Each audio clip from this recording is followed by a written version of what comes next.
Halo semuanya, kenalin namaku Angel Dewi Putri Haidil, biasa dipanggil Angel. Nah, di video kali ini aku akan membahas yang satu topik yang kedengarannya sih agak berat.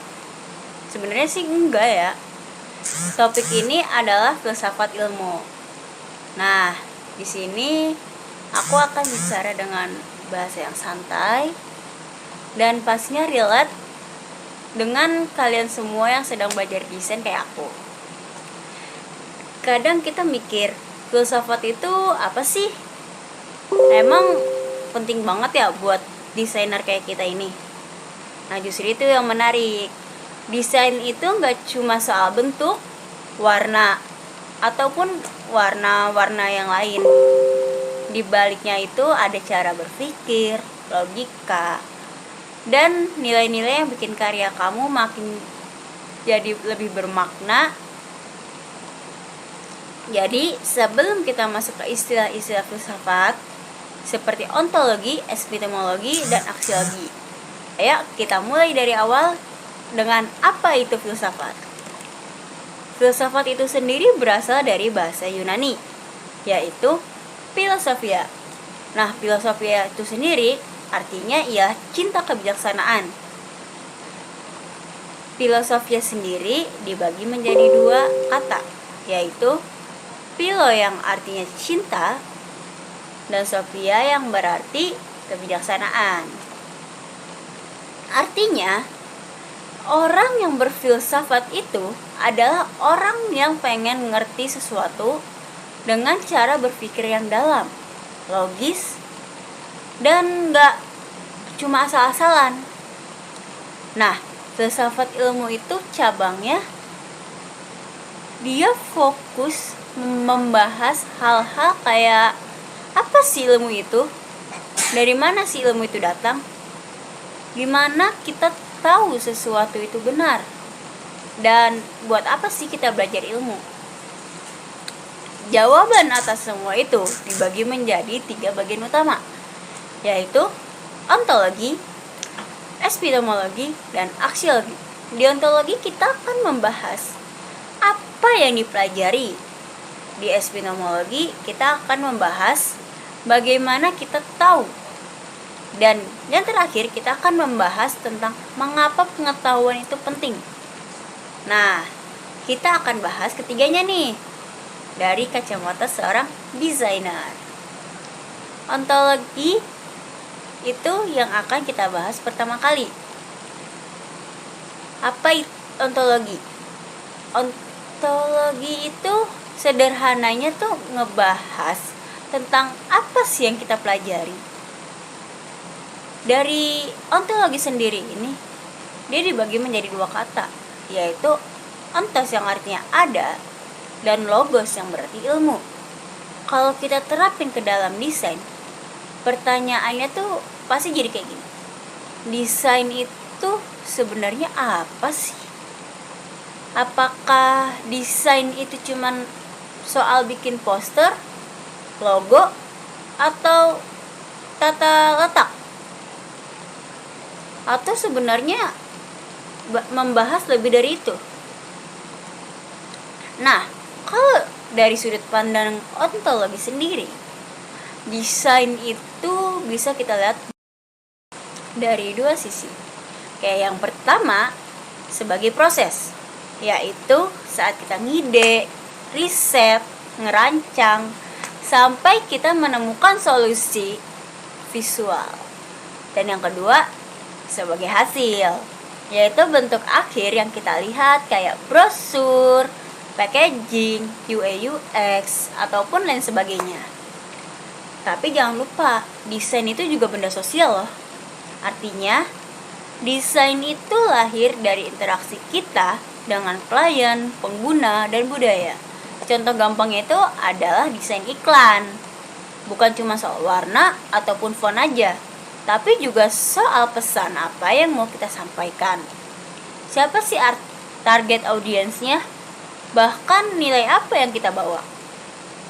Jadi kalau ditanya apa itu desain?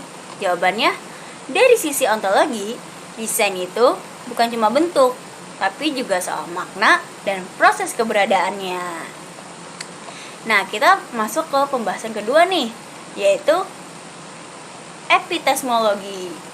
Nah, ini bagian yang ngomongin tentang bagaimana kita tahu sesuatu. Epistemologi ini berasal dari kata epistemai, yaitu pengetahuan. Kalau tadi ontologi nanya apa itu desain, epistemologi ini bakal nanya gimana kamu tahu desain itu tepat sasaran. Nah, disinilah proses desain itu penting banget. Desain itu nggak berdiri sendiri, tapi dia itu ngambil pengetahuan dari ilmu sosial buat paham audiensnya siapa, ilmu seni buat estetika, teknologi buat media dan tools-toolsnya, dan masih banyak lainnya.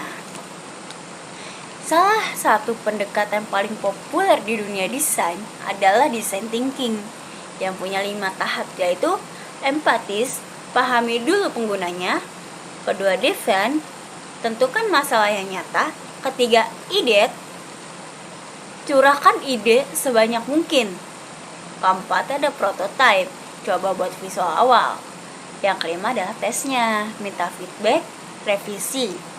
Nah, proses ini tuh nunjukin bahwa desain itu sebenarnya ilmiah juga, karena pakai metode, riset, bahkan pun uji coba. Tambah lagi ada 2 aliran filsafat yang mempengaruhi cara kita berpikir. Ada empirisme, percaya pada pengalaman dan observasi. Yang kedua ada rasionalisme, percaya pada akal dan logika. Desainer yang baik itu tahu cara menggabungkan keduanya. Kita nggak cuma asal feeling aja, tapi juga pakai data dan insight. Nah, kita masuk ke yang ketiga nih, dan yang terakhir juga, yaitu aksiologi. Untuk apa desain itu ada? Nah, aksiologi sendiri ini ya paling dekat sama tujuan dan nilai. Aksiologi itu adalah ilmu yang membahas soal nilai. Dalam desain, pertanyaannya jadi, untuk apa desain ini dibuat? Apakah desain ini berguna? Desain ini membawa pesan baik gak sih?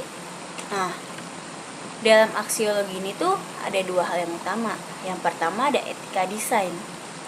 Desain bisa membentuk opini publik, bisa memperkuat norma, tapi juga bisa salah arah. Misal, desain iklan yang stereotip, gender, atau body shaming. Disinilah pentingnya tanggung jawab moral seorang desainer. Yang kedua, estetika desain. Ini soal keindahan dan pengalaman. Desain yang bagus bukan cuma enak dilihat, tapi juga bisa dirasakan. Contohnya, kemasan minuman yang menarik bisa bikin orang lebih tertarik membeli minuman itu. Padahal, rasanya belum tentu beda ataupun sama. Estetika itu bisa bersifat universal, kayak simetri, harmoni, dan partikular, simbol-simbol budaya lokal. Nah, semua itu jadi bagian penting dari nilai dalam desain. Jadi, kalau kita simpulkan, ontologi sendiri ngajarin kita melihat hakikat desain. Epistemologi ngajarin kita untuk memahami cara desain bekerja. Sedangkan aksiologi sendiri ngajarin kita untuk bikin desain yang bernilai dan bertanggung jawab. Dengan filsafat ilmu, kita nggak cuma jadi desainer yang bisa ngedesain aja nih, tapi juga desainer yang paham kenapa desain itu penting. Semoga video ini ngebantu kalian semua yang lagi belajar ataupun bingung sama topik ini. Jangan lupa di like, komen, dan share ke teman-teman kalian yang butuh ya. Terima kasih sudah menonton sampai akhir. Bye-bye.